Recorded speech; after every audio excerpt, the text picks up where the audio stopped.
Hi, I'm Andrew Perry, and this is the Year of Opportunities.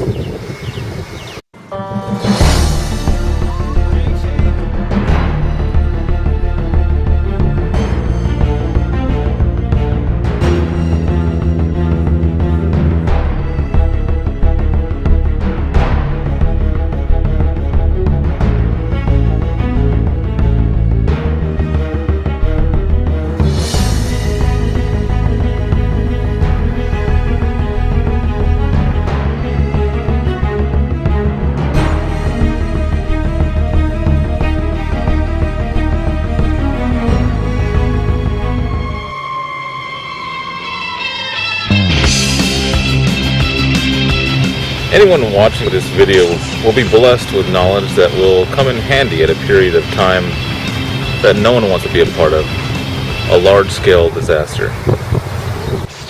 In Southern California, the main disaster which everyone is concerned about is, of course, the earthquake. However, the rules applied here are, for the most part, applicable to all disasters. Well, okay, maybe not all disasters. I suppose these types of disasters might have other solutions as well. Good evening, ladies and gentlemen. My name is Jerry Heinzel, your local fire chief from LA County Fire Department.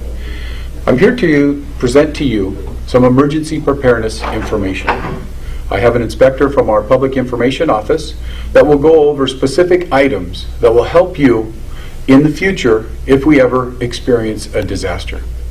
Thank you so much, and pay particular attention. He will give you a website to lead you to the booklet that is produced by Los Angeles County. Thank you. Good evening. My name is Tony Imbrenda with Los Angeles County Fire Department.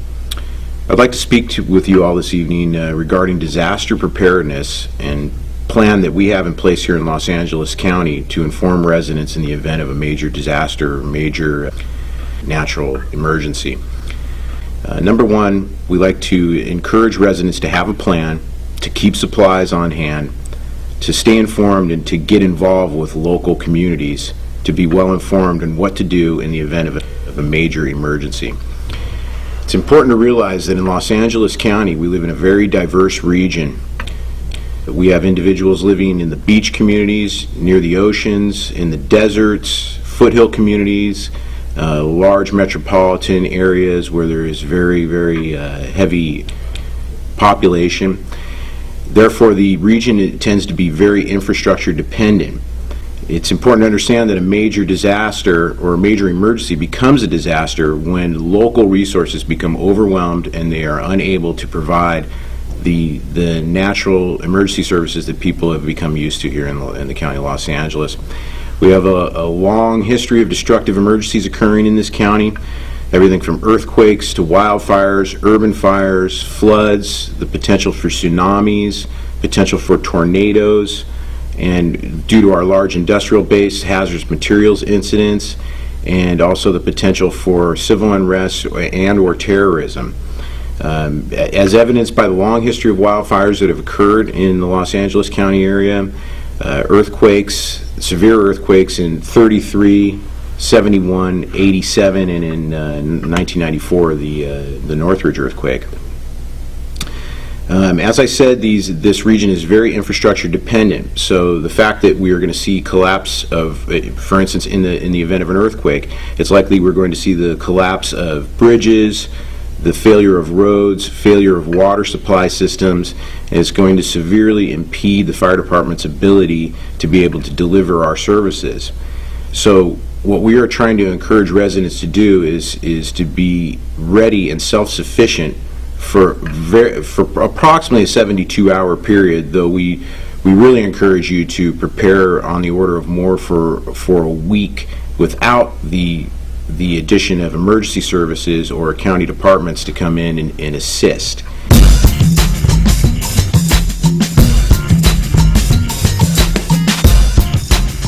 I'm Lisa Marie Harris from the American Red Cross. So the first thing we're going to talk about today, the number one thing you would need to be prepared for is water. We want you to remember to have 1 gallon of water per person per day in your home. What you would need to have is to be able to have 3 days on hand if you had to evacuate, and in your home, at least be prepared for 2 weeks. So that's a lot of water. And if you have pets, you would also need to throw in some extra water for your pets. So at least, at a minimum, be prepared for 3 days, 1 gallon per person per day. That's the first thing that you could do to take action. The other thing we want you to remember is to have food that you like to eat, or that your family likes to eat. Have food in a cart at home that you can have easy access to, that you can cycle through. Food that your family likes to eat. You also need to have some food to hit the road in your kit. If you need to get out of the, grab your kit and get out the door, because you've been warned through emergency services, personnel that say you need to leave your area. So you need to have some of these items already in your kit too. So water's the biggest problem in all situations. Then also having food that your family likes to eat. So whatever it might be, canned fish is great, canned salmon, sardines, power bars, anything that you can cycle through that you will eat. Make sure that you have some of those items in your kit. The other thing we want to make sure that's very vital that you need to make sure is in your kit is medicines. You need to have at least a week's supply of medicines in your kit, ready to go for any family member that is taking medicine. Have an extra pair of eyeglasses in your kit too. So we have here a little personal bag that has additional meds, and it has the eyeglasses that are in a kit. It has anything that you would need to have comfort-wise, contacts, an extra pair of contacts that you would need to have should you need to leave your house. Another thing that you would need to consider is to make sure you have, it could be small, in your Go kit, is a small first aid kit. Something simple, just that that you can hit the road with. It doesn't have to be anything elaborate, but if you're going to go and hit the neighborhood and help your neighbors, then you might want to have a bigger first aid kit in your house. A flashlight is always highly recommended, a big one for your house, and then another one for your kit. Keep the batteries separate. We don't want the batteries disintegrating inside, and you want to make sure that those are separate. We like to recommend that you have a hand crank radio, which is also, we have some that have the lights, the sirens, cell phone battery charging, all with hand crank, which is really cool. So this will make you a lot more comfortable in that you can listen, evacuate your home and then listen either on the car radio or on a hand crank radio. Listen to, in this area you would listen to KNX, or I believe it's KFI, or 88.1 is another station to pick up the emergency news that's actually being broadcast at that time on where to go. So you would have your information.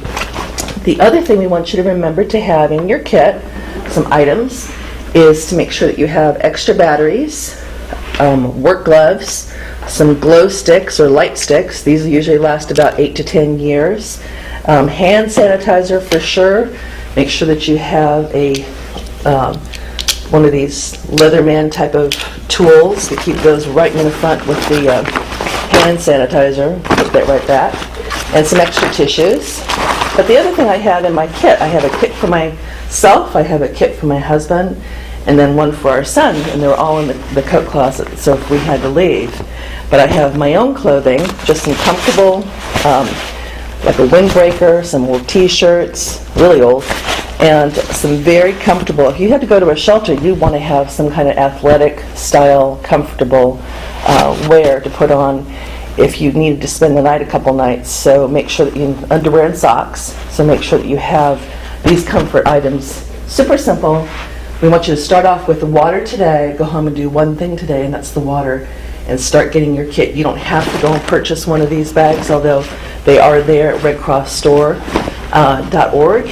But you can start off with any backpack and then start to assemble some of the items. So that was all step number 1, which was get a kit. Step number 2 that we want you to consider is to have make a plan. So know what the plan is at your work. Know what the plan is at your school. Also, you want to make sure that you have a plan in your home. And a lot of times this really happens with disasters with fires in the middle of the night that we respond to as teams. And that's where you have to evacuate the home due to fire, but you need to have a meeting place directly outside the house. And then if you had to evacuate the area, one a little bit further away, whether it was a community center, a church, a favorite family friend or a member, that you want to, this would be the secondary meeting place. And one of the major components of having a plan is to learn the specific threats to the area that you live in.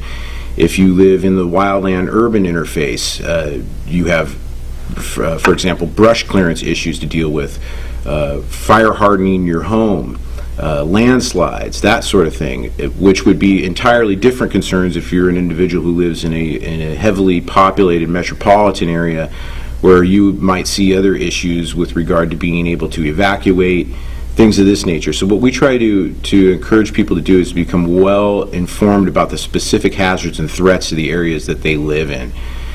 You want to be well aware of where your utility shutoffs are in your home. Subsequent to an earthquake, for instance, you would want to be able to shut off your gas, your water, and your electrical service right away. You want to identify safe spots inside your home, where to shelter, load-bearing walls inside the home, desks or some sort of sturdy furniture that you might be able to shelter under in the event of an earthquake. You also want to make sure that you plan for your pets. Have a little bag or a kit so that you have the ID tag. We have a new thing called barcode. If you go to preparesocal.org, you can see the information's over there. It's right there, called barcode. And you can actually register a photograph of your pet, and it's really cool. It will connect with a phone number and directly to you if your pet is lost. So make sure you have a little kit, and part of your plan is to make sure that you've prepared with evacuation materials and items for your pets. Have some food ready to go, and then you're good to go with the leash and the documents. I usually have most of my documents on a jump drive, and then I have sent a copy of those items to my sister. So part of your plan also is to have an out-of-town contact. Make sure that you have, it's right here, here it is, part of your plan is to make sure you have an emergency contact card. On this emergency contact card, you want to put the information. Everybody in your family has one of these, and we can supply them at the Long Beach chapter for you. They're also online. That way you can fill out the information and have the doctor's information, your meeting place, all that type of information is all together. So really key that everybody has that so that it's part of your plan. Kids are great. They love to sit down and help you out with, especially the planning part. I want to talk just briefly about residential fire, because it's such a big deal, and it's something that here at the County Fire Department we are contending with on a daily basis. We would like individuals, again, to sit down, draw a diagram of their home, and delineate the routes of egress for the family. We have two modes of egress in every room, be able to get out windows or out of doors. Make sure that everybody can operate any locks that exist on those devices. If you have security bars on your windows, make sure that the emergency latches are in place and usable. And if you are on a second or third story, identify a safe route to the ground. For example, stairwells, not to use elevators in the event of a fire or an emergency.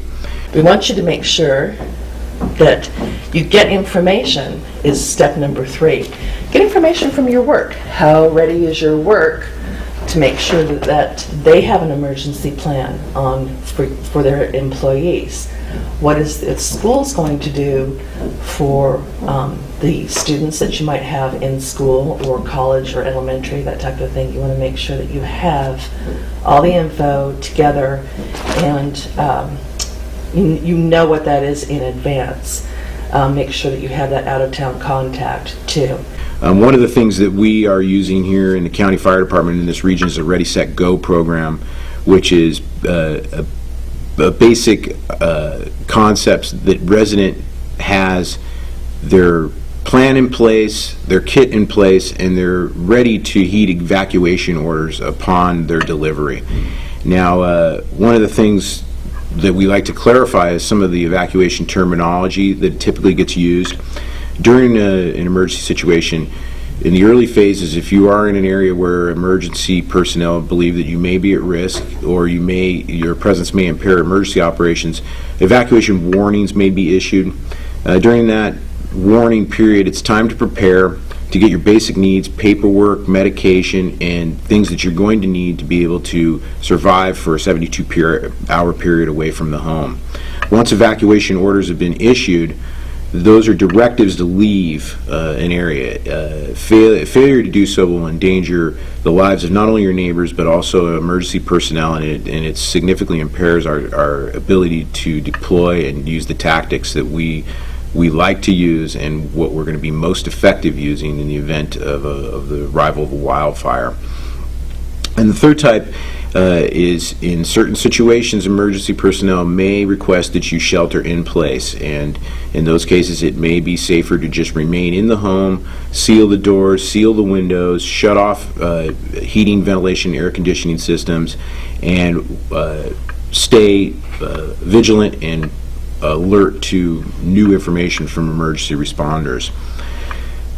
Now, moving on, one of the other components that we wanted to address, in addition to keeping supplies, is also to stay informed. There are various methods that your local public agencies have put into place to notify residents in the event of a major natural disaster or a major man-made disaster. One of the components is the emergency alert system from Los Angeles County, and you're familiar with that, with the tickers that come across the television, and they interrupt radio programming to give up-to-date emergency information to residents. Second system that we have is Alert LA County, which is a reverse 911 system. Basically, recorded messages can be sent to your phone, via text and also email. You can register your telephone at www.lacounty.gov and click Alert LA County. You can register your phone and receive those messages in a timely manner. The other concept is a disaster communication system that works with local civilians with ham radio and local communication network. The Sheriff's Department and the Fire Department have individuals that are also involved disseminating information to these folks so that they can put it out over the airwaves and people can become informed to get the latest information. Some of the other critical places to acquire this information are going to be at our websites, and I have 3 websites here that are critical. Number one, a National Weather Service website that can feed directly to your computer email. That's www.nws.noaa.gov. Again, National Weather Service. Most recent evacuation information in the County of Los Angeles can be obtained through www.lacounty.info. Here you'll find latest evacuation orders, locations of evacuation shelters. Here, I know in the city of Artesia, there are a couple of designated evacuation areas. One is Artesia Park, and the other one is A.J. Paddleford Park. We also encourage individuals to get involved. One of the basic community organizations that exists out there is CERT, which is the Community Emergency Response Team. These teams are trained and associated with fire and sheriff's personnel. They hold classes at their facilities and train citizens in basic disaster response, fire safety, light search and rescue activities, team organization, and light disaster medical operations. The CERT program can be accessed through Los Angeles County Fire Department at www.fire.lacounty.gov, and you go ahead and click on the CERT icon. The CERT teams are volunteers. They're registered with county departments, community-based organizations, and they have skills to take care of themselves, their neighbors, and co-workers in the event of a natural disaster. The County of Los Angeles Fire Department has created an emergency survival guide that you can obtain at the website www.espfocus.org. It's a comprehensive manual that talks about many of the items that I've talked about with you here today. Again, that's www.espfocus.org. You can obtain this emergency survival guide, and it has much of the information you'll need to be well prepared in the event of a natural disaster or emergency. So, just to review, remember, when disaster strikes, it's important to assess the area that you're in. Locate and notify family members and identify any specific hazards that may be related to the area that you're in. Find shelter, either in home or in a local evacuation center. You want to be safe and proceed with caution. Follow local safety instructions. Get help.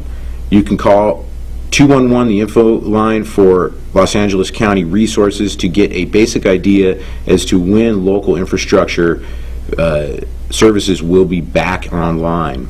And of course, FEMA is an excellent resource for recovery phase subsequent to a natural disaster or emergency.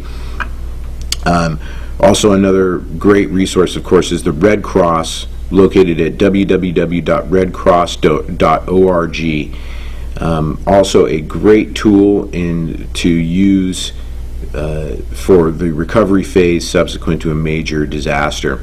So again, the 4 steps to emergency preparedness: have a plan, keep supplies, stay informed, and get involved. My name is Tony Imbrenda, Los Angeles County Fire Department. Thank you very much.